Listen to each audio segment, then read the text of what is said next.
Economic Impact Study.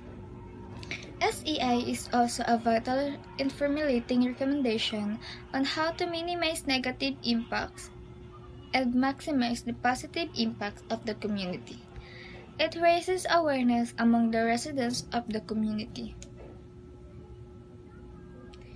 It is sometimes taken for granted that members of the community have to be informed of any planned developments and be educated on any potential impacts of the society.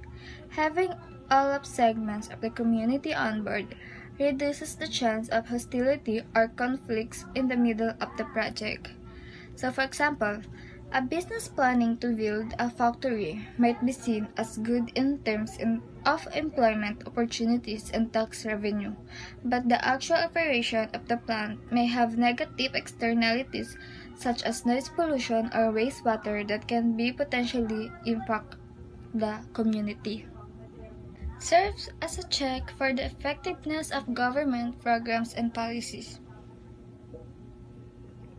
Conducting an SEI study is similar to an inspection in which policymakers can gauge whether the objectives of the project are being met.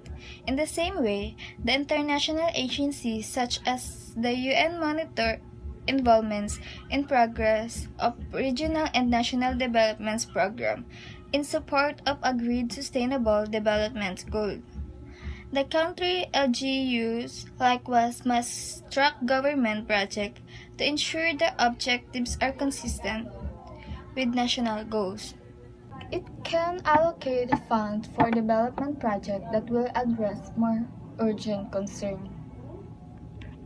So for example, an isolated community has no health clinic and sick people have to be traveled to the next town to consult a physician.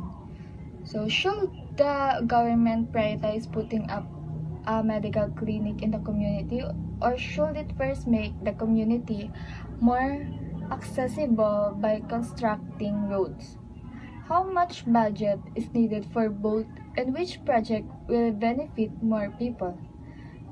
Which project is more favorable in the long run?